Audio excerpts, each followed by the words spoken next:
माटी का वृक्ष नहीं जिसको नदियों ने सींचा है, मैं उस माटी का वृक्ष नहीं जिसको नदियों ने सींचा है। अरे बंजर जमीन में रहकर भी मैंने मृत्यु से जीवन खींचा है। मैं पत्थर पर लिखी इबारत हूँ, तुम शीशे से कब तक तोड़ोगे, मिटने वाला मैं नाम नहीं, तुम मुझको कब तक रोकोगे, तुम मुझको कब तक रोकोगे। स्वागत है आप सबका एक बार फिर से आपके अपने YouTube चैनल में। आइए आज की वीडियो में हम लोग प्रेजेंट इंडेफिनिट टेंस की जो सीरीज चल रही थी, इसी सीरीज में आगे देखते हैं कि इंटेरोगेटिव सब्जेक्ट क्या होता है। भाई इस टेंस में इंग्लिश का ट्रांसलेशन बनाते समय आप लोग affirmative sentence, negative sentence, interrogative sentence, उससे रिलेटेड जितने भी एडवांस लेवल के एप्लीकेशंस थे वो सब कुछ कवर हो चुका है। आज बात किया जाएगा कि इंटेरोगेटिव सब्जेक्ट क्या होता है, इंटेरोगेटिव सब्जेक्ट किसे कहते हैं भाई, और इंटेरोगेटिव सब्जेक्ट में कौन कौन सी चीज़ें आती हैं। तो सबसे पहले बात करेंगे हम अगर इंटेरोगेटिव सब्जेक्ट की, तो इंटेरोगेटिव सब्जेक्ट वह होता है जो किसी सेंटेंस में क्वेश्चन वर्ड भी हो, इंट्रोगेटिव वर्ड भी हो और वो सब्जेक्ट का भी काम करता हो, तो उसको क्या बोल देंगे, इंटेरोगेटिव सब्जेक्ट।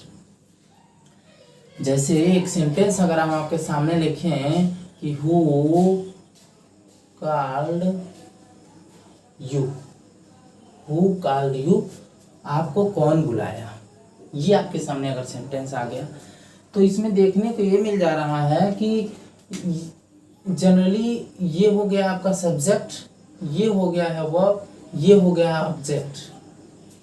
लेकिन दूसरा क्वेश्चन ये उठ रहा है कि ये हु जो होता है तो ये तो इसका मतलब कौन होता है, और ये इंटेरोगेटिव वर्ड होता है, क्वेश्चन वर्ड होता है, WH वर्ड्स है। लेकिन ये दो दो फंक्शन का काम कर रहा है, एक तो सब्जेक्ट भी बन गया है, दूसरी बात है क्वेश्चन वर्ड भी है, और लास्ट में यहाँ पर देखिए क्वेश्चन भी पूछने का काम किया जा रहा है, हु कॉल्ड यू, आपको कौन बुलाया है।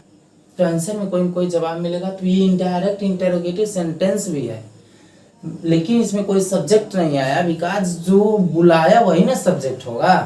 तो कौन बुलाया पता ही नहीं चला, जो सब्जेक्ट है वही यहीं पर है, जो कौन है वो ये हु ही है, और इसी के प्लेस पर वो सब्जेक्ट आता है। तो अब मेन क्वेश्चन ये उठता है कि भाई इंटेरोगेटिव सब्जेक्ट अगर आ जाएगा तो ऐसे सेंटेंसेस का ट्रांसलेशन कैसे करेंगे हम। इंग्लिश में ट्रांसलेशन बनाने में क्या कोई अलग से भी रूल है, या फिर वही पहले के रूल पे ही इसका भी ट्रांसलेशन बनता है। तो ये सब कुछ आपका इस वीडियो में क्लियर होने वाला है। तो इंटेरोगेटिव सब्जेक्ट में बात करेंगे हम लोग, तो दो ऐसे हैं जो आते हैं।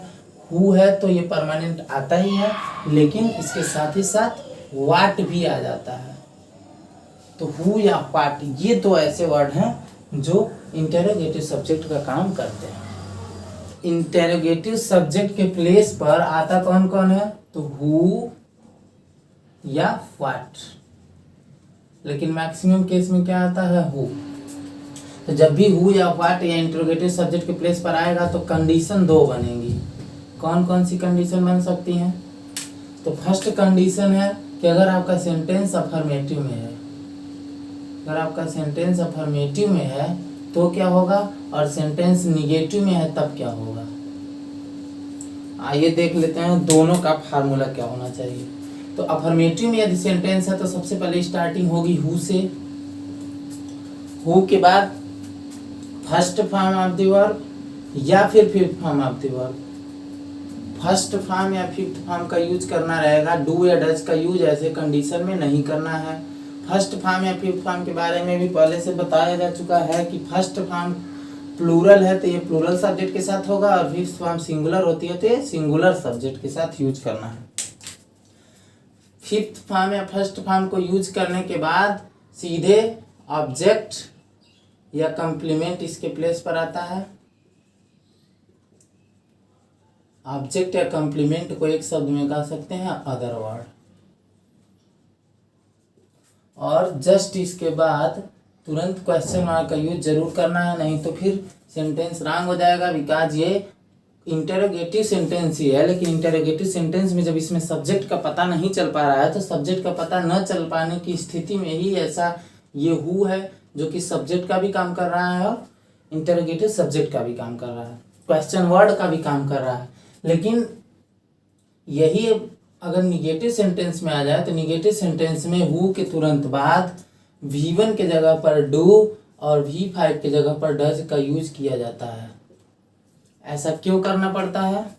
तो ऐसा इसलिए करना पड़ रहा है, ऐसा इसलिए करना पड़ता है कि डू या does as a helping verb यहाँ यूज होगा। और हेल्पिंग वर्ब यूज क्यों होगा? क्योंकि इसके बाद नॉट का यूज करना है, और नॉट निगेटिव वर्ड है। निगेटिव वर्ड कभी भी मेन वर्ब के बाद नहीं यूज होता है, ये हमेशा हेल्पिंग वर्ब के बाद ही यूज किया जाता है। तो हु के बाद डू या डज, उसके बाद नॉट, नॉट के जस्ट बाद first form of the verb, only first form of the verb का यूज करना पड़ेगा। और इसके बाद अदर वर्ड जो बच जाएगा वही लग जाएगा, अदर वर्ड। और लास्ट में क्वेश्चन मार्क का यूज जरूर करेंगे। तो बहुत ही सिंपल है। यदि किसी इंटेरोगेटिव सेंटेंस में सब्जेक्ट का पता न चले तो ऑलरेडी वहाँ क्वेश्चन वर्ड ही सब्जेक्ट का काम करता है, और ऐसे कंडीशन में हु का यूज किया जाता है। हु मीन्स कौन, यही होता है आपका इंटेरोगेटिव वर्ड भी और सब्जेक्ट भी। यदि ऐसे सेंटेंस में अफर्मेटिव है तो अफर्मेटिव सेंटेंस का फार्मूला ये है, हु का यूज करेंगे। फिर जिस तरह से अफर्मेटिव सेंटेंस बनाते थे, सिंगुलर के साथ fifth form of the verb, plural के साथ first form of the verb का यूज करना है। उसके बाद ऑब्जेक्ट या कॉम्प्लीमेंट के रूप में अदर वर्ड जो भी बच जाएगा यूज करके फिर क्वेश्चन मार्क का यूज करना। निगेटिव सेंटेंस में हु के बाद डू या डज, फिर not, first form of the verb और अदर वर्ड क्वेश्चन मार्क। यहाँ तक अगर फार्मूला नोट हो गया है तो आइए देखते हैं सीधे एग्जाम्पल इसका। अब यहाँ देख सकते हैं कि आपके सामने दो एग्जाम्पल है। फर्स्ट एग्जाम्पल है आपको अंग्रेजी कौन पढ़ाता है, एंड सेकेंड एग्जाम्पल है कि आदमी को महान क्या बनाता है। यदि यहाँ से सब्जेक्ट को निकालने की कोशिश करें तो जो अंग्रेजी पढ़ाता होगा वही आपका सब्जेक्ट है, लेकिन यदि देखा जाए कि आपको अंग्रेजी कौन पढ़ाता है तो इसमें सब्जेक्ट निकल के बाहर आ ही नहीं पाएगा। हु टीच यू इंग्लिश तो पता ही नहीं चल पा रहा है यहाँ। तो इस कंडीशन में ये जो क्वेश्चन वर्ड है कौन, यही सब्जेक्ट भी है और इंटरोगेटिव वर्ड भी है। तो सबसे पहले चेक करेंगे सेंटेंस अफर्मेटिव है कि निगेटिव। तो यहाँ नॉट नहीं नाम का कोई वर्ड ही नहीं आया, इसलिए ये सेंटेंस अफर्मेटिव है और अफर्मेटिव का फार्मूला अप्लाई कर लेंगे। सबसे पहले हु, तो हु की इंग्लिश लिख देंगे हु, फर्स्ट फॉर्म या फिफ्थ फॉर्म ये डिपेंड करेगा आपका सब्जेक्ट सिंगुलर है कि प्लूरल। तो सिर्फ कौन आया रहेगा तो इसको मान लेंगे सिंगुलर, लेकिन दो बार अगर कौन कौन आ गया, दो बार आ गया कौन कौन, तो ये सब्जेक्ट हो जाएगा प्लूरल। यहाँ पर सब्जेक्ट अभी सिंगुलर है तो फिफ्थ फॉर्म का यूज करना है। फिफ्थ फॉर्म क्या है, पढ़ाने का काम हो रहा है भाई, तो पढ़ाने का काम है तो टीच मीन्स होता है पढ़ाना, और इसी में ऐड कर देंगे यस, टीचेस, हु टीचेस। फिर ऑब्जेक्ट में बच गया कौन की इंग्लिश लिख चुके हैं हम लोग, पढ़ाता है कि इंग्लिश लिख चुके हैं, अंग्रेजी बचा है एंड यू बचा है। तो हु टीचेस यू इंग्लिश, ऐसे भी हो सकता है। या फिर यही सेंटेंस ऑब्जेक्ट में ये जो है आपका इनडायरेक्ट ऑब्जेक्ट और डायरेक्ट ऑब्जेक्ट, इसकी पोजीशन में थोड़ी सी चेंजिंग की जा सकती है। चेंजिंग कैसे की जा सकती है, यही सेंटेंस चाहे तो ऐसे बना सकते हैं हु टीचेस, टीचेस तो ऐसे सेम ही रहेगा, लेकिन यदि इंग्लिश को पहले कर दिया जाए हु टीचेस इंग्लिश, तो इनडायरेक्ट ऑब्जेक्ट के पहले बताया जा चुका है कि हमेशा कोई न कोई प्रीपोजिशन यानी टू या फॉर का यूज किया जाता है। तो who teaches English to you हो जाएगा। जैसे इनडायरेक्ट ऑब्जेक्ट को बाद में लिखेंगे और डायरेक्ट ऑब्जेक्ट को पहले, तो इनडायरेक्ट ऑब्जेक्ट के पहले टू या फॉर प्रीपोजिशन का यूज करना पड़ेगा, इसलिए who teaches English to you हो जाएगा। यहाँ तक क्लियर है। सेकेंड एग्जाम्पल है कि आदमी को महान क्या बनाता है, तो जो महान बनाता होगा वही आपका सब्जेक्ट है, और ये पता ही नहीं है, इट मीन्स यहाँ क्या जो है व्हाट, यही सब्जेक्ट का भी काम कर रहा है और इंटरोगेटिव वर्ड का भी काम कर रहा है। तो इसी फार्मूले से बना लेंगे कि व्हाट, फिर फर्स्ट फॉर्म फिफ्थ फॉर्म में से फिफ्थ फॉर्म लगाएंगे what max, what max, what लग गया क्या और मैक्स लग गया बनाने का, किसको भाई, तो व्हाट मैक्स अ मैन, महान का क्या होता है ग्रेट। या तो सेंटेंस ऐसे बन जाएगा, या फिर ग्रेट को इधर कर सकते हैं और मैन को इधर कर सकते हैं, तो भी टू या फॉर का प्रीपोजिशन का यूज करके आगे सेंटेंस आ हो जाएगा। तो बहुत ही सिंपल है। इंटरोगेटिव वर्ड और वर्ब का यूज करके, अदर वर्ड का यूज करके ऐसे सेंटेंसों को बनाना है। डू या डज का यूज अगर अफर्मेटिव में कर दिया जाएगा तो ये सेंटेंस पूरी तरह से रॉन्ग हो जाएगा।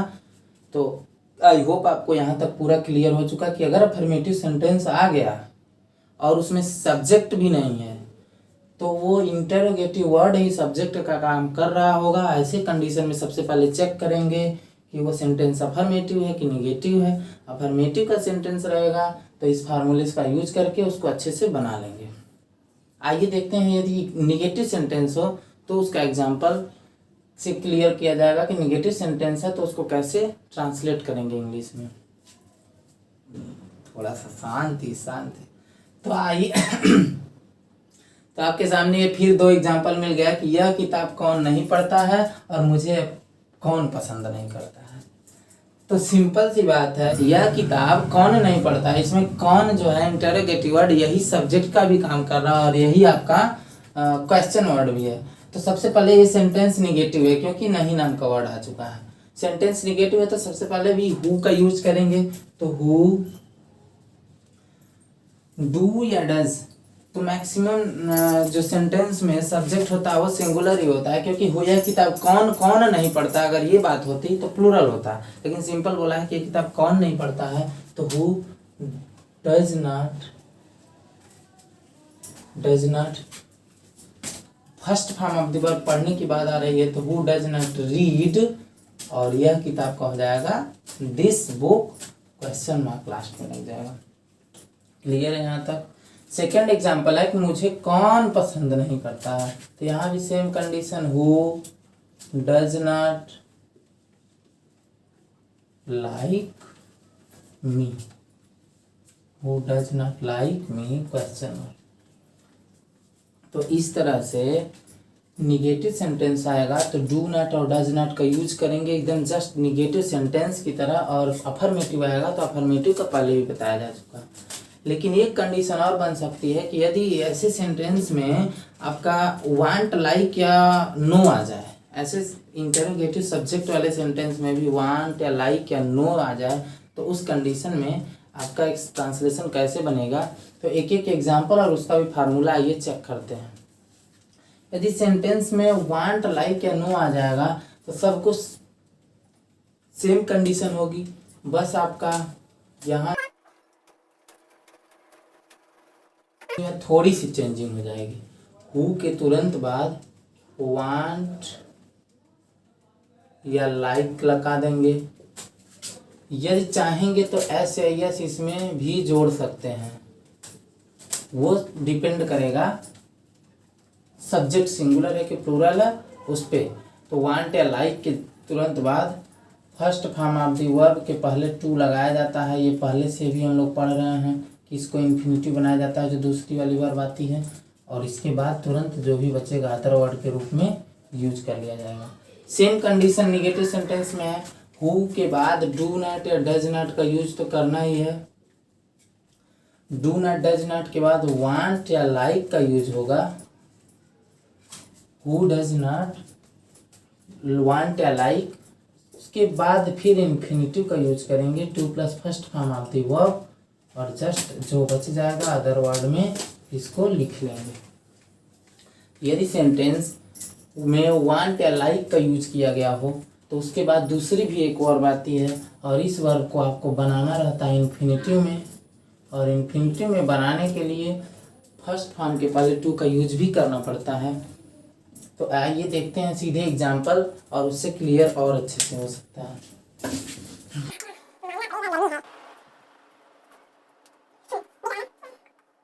अब आपके सामने 4 एग्जाम्पल दिखाई दे रहा होगा। फर्स्ट एग्जाम्पल है कि श्याम को पीटना कौन नहीं चाहता है। सेकेंड एग्जाम्पल है कि कौन अंग्रेजी पढ़ना पसंद करता है। थर्ड एग्जाम्पल है कि कार चलाना कौन चाहता है। और फोर्थ एग्जाम्पल है कौन पैसा कमाना नहीं चाहता। ये 4 एग्जाम्पल और चारों एग्जाम्पल में देखा जाए तो दो दो वर्ब आई हुई हैं। यहाँ देखिए चाहना एक वर्ब है और पीटना। यहाँ पर पढ़ना एक वर्ब है और पसंद करना दूसरी वर्ब है। इस सेंटेंस में चलाना भी एक वर्ब है और चाहना भी एक वर्ब है। और यहाँ पे पैसा कमाने की बात आ रही है तो पैसा कमाना भी एक वर्ब है और यहाँ भी चाहने की बात हो रही है तो चाहना वर्ब है। सभी सेंटेंसों में 2 वर्ब है, लेकिन असर्टिव सेंटेंस के रूल के अकॉर्डिंग ये एक ही सेंटेंस में मेन वर्ब बनाया जा सकता है और दूसरी जो वर्ब आएगी उसको हम लोगों को इन्फिनिटिव में बनाना है। आइए देखते हैं एग्जाम्पल फार्मूले के अकॉर्डिंग। तो सबसे पहले श्याम को पीटना कौन नहीं चाहता है। ऐसे सेंटेंस, ये निगेटिव सेंटेंस है बिकॉज यहाँ नॉट का यूज हुआ है, तो निगेटिव सेंटेंस के फार्मूले का यूज किया जाएगा। निगेटिव सेंटेंस में फार्मूले में सबसे पहले हु लगाना है। हु, कौन की इंग्लिश हु लिखेंगे तो हु, डू या डज। तो सिंपल सी बात है, यहाँ पर आपका ये सिंगुलर है सब्जेक्ट, तो सिंगुलर सब्जेक्ट के साथ डज लगता है, तो हु डज नॉट वांट या लाइक। तो चाहने की बात आ रही है तो वांट में चाहना होता है, इसलिए हु डज नॉट वांट, ये as a main verb use हो गया। लेकिन ये 2+V1 का यूज करना है दूसरी वर्ब के लिए, तो दूसरी वर्ब पीटना है। पीटना की इंग्लिश होती है बीट, और इसी के पहले लगा देंगे टू। तो who does not want to beat, object के रूप में कौन बचा है, श्याम। ये हो गया आपका सेंटेंस कंप्लीट। दूसरा सेंटेंस देखते हैं, कौन अंग्रेजी पढ़ना पसंद करता है। तो सबसे पहले यहाँ भी सेंटेंस अफर्मेटिव है, लेकिन यहाँ भी यू हु का यूज सबसे पहले करना है, तो हु, वांट या लाइक में से कोई यूज करना है। तो पसंद करने की बात आ रही है तो लाइक मीन्स पसंद करना है, तो हु लाइक क्या, यस या यस का यूज करना है। तो सबसे पहले चेक करेंगे कि सब्जेक्ट जो है सिंगुलर है कि प्लूरल। तो कौन अंग्रेजी पढ़ना पसंद करता है, कौन कौन की बात तो आई नहीं है, इसलिए सब्जेक्ट सिंगुलर है, और सिंगुलर है तो इसको सिंगुलर वर्ब बनाने के लिए एस का यूज करना पड़ेगा। तो हु लाइक्स 2+V1, दूसरी वर्ब पढ़ना है तो पढ़ने की इंग्लिश होती है रीड, इसी के पहले लगा देंगे टू। तो हु लाइक्स टू रीड, बचा ऑब्जेक्ट आपका इंग्लिश, तो इंग्लिश का यूज कर लीजिए, और लास्ट में क्वेश्चन मार्क लगाना नहीं भूलना है। तो फर्स्ट सेंटेंस का आंसर हुआ who does not want to beat Shyam, and second sentence का आंसर हुआ who likes to read English. आइए देखते हैं कि थर्ड सेंटेंस क्या है। थर्ड सेंटेंस है कि कार चलाना कौन चाहता है। ये भी अफर्मेटिव सेंटेंस है। अफर्मेटिव सेंटेंस में भी सबसे पहले यूज करना है हु का, तो हु के बाद वांट या लाइक। तो चाहना की इंग्लिश वांट, लेकिन सब्जेक्ट सिंगुलर है तो वांट्स का यूज करना पड़ेगा। हु वांट्स, क्या काम करना है भाई, चलाना का होता है ड्राइव, लेकिन इसके पहले लगा देना है to. Who wants to drive क्या है भाई, कार। तो who wants to drive a car. अब क्वेश्चन मार्क का यूज कर लेंगे, सेंटेंस पूरी तरह से करेक्ट हो जाएगा। आइए फोर्थ सेंटेंस देखते हैं कि कौन पैसा कमाना नहीं चाहता है। तो इसमें भी बात किया जाए तो फोर्थ सेंटेंस है कौन, और वो भी निगेटिव है, तो निगेटिव में भी सबसे पहले यूज करेंगे हु का। हु डज नॉट का ही यूज कर लेंगे, क्योंकि सेंटेंस में कौन कौन नाम से नहीं आया है, तो ये भी सिंगुलर ही है। तो हु डज नॉट वांट या लाइक, चाहने की बात आ रही है तो who does not want 2+V1 कमाना, टू अर्न मीन्स होता है कमाना, तो who does not want to earn क्या है भाई, पैसा। तो who does not want to earn money, और क्वेश्चन मार्क, सेंटेंस पूरी तरह से करें। तो 4 सेंटेंस था, चारों एग्जांपल आपको अच्छे से समझ में आ गया होगा कि who does not want to beat Shyam, who likes to read English, who wants to drive a car, and who does not want to earn money. इस तरह से जितना भी सेंटेंस है वो अच्छे से बना सकते हैं और बोल सकते हैं। पूरी तरह से क्लियर हो चुका होगा कि इंटेरोगेटिव सब्जेक्ट अगर आ गया है सेंटेंस में तो उसकी इंग्लिश में ट्रांसलेट कैसे करना है। सिंपल सेंटेंस भी इसका हम लोग देख चुके हैं, और हु से सेंटेंस में वांट या लाइक भी अगर आ गया तो भी इन्फिनिटिव का यूज करके कैसे दूसरी वर्ब सेट करके बनाया जा सकता है। आइए एक कंडीशन और बच रही है, यदि ऐसे सेंटेंस में नो आ जाए, नो, तो फिर हम लोग दूसरी इन्फिनिटिव जो वर्ब होगी उसके पहले किस तरह से हाउ टू का यूज करेंगे। तो सबसे पहले वो देख लेते हैं।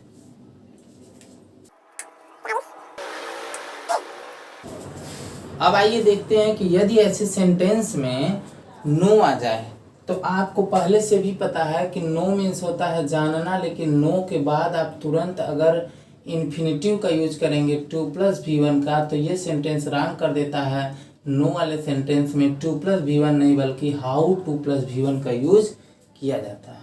तो कुछ नहीं करना, सब फार्मूला पहले की तरह सेम ही रहेगा। वांट या लाइक के प्लेस पर, वांट या लाइक के प्लेस पर यूज कर देना है नो का। तो नो या नोज का यूज हो जाएगा ऐसे कंडीशन में। हु या तो नो लगेगा या सिंगुलर रहेगा तो नोज, हु नोज। उसके बाद how to plus first form of the verb, फिर अदर वर्ब। यही काम निगेटिव में भी कर देंगे। हु डज, डू या does not know plus how to, who does not know how to plus first form of the verb other verb. यहाँ भी सेम कंडीशन है, कुछ करना नहीं था, बस टू के पहले हाउ का यूज कर दिया गया है। यहाँ भी टू के पहले हाउ का यूज कर दिया गया है, क्योंकि इन्फिनिटिव नो के बाद डायरेक्ट लगाने से सेंटेंस रॉन्ग हो जाता है। इस नो के यूज करने के लिए इन्फिनिटिव के साथ साथ हाउ का भी यूज करना पड़ता है। आइए सीधे एग्जाम्पल के माध्यम से देखते हैं। आपके सामने एक एग्जाम्पल है।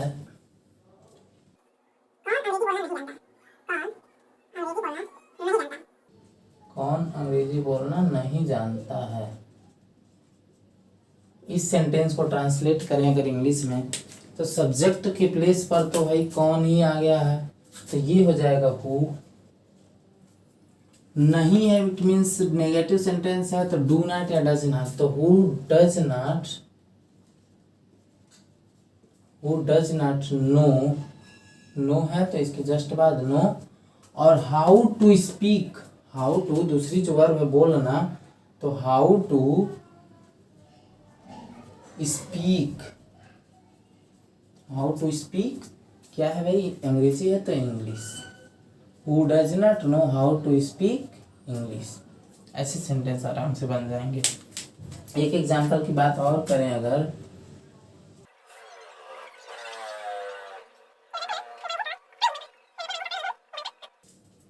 ये एक सेंटेंस आपके सामने है कि महात्मा गांधी को कौन नहीं जानता है।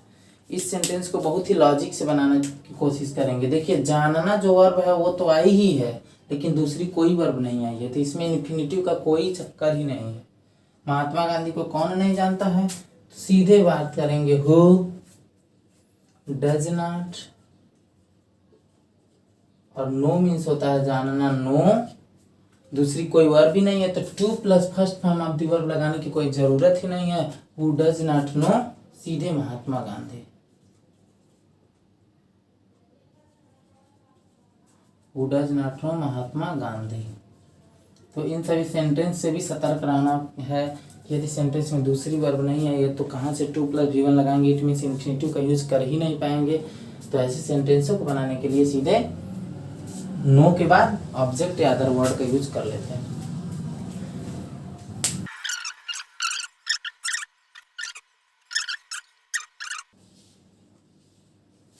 ट्रेन से रहना कौन जानता है, तो ऐसे सेंटेंस का अगर ट्रांसलेट करेंगे तो कौन की इंग्लिश जो है हु तो लिख ही देंगे, लेकिन नो या नोज में से आप किसी का यूज कर सकते हैं। Who knows, who knows.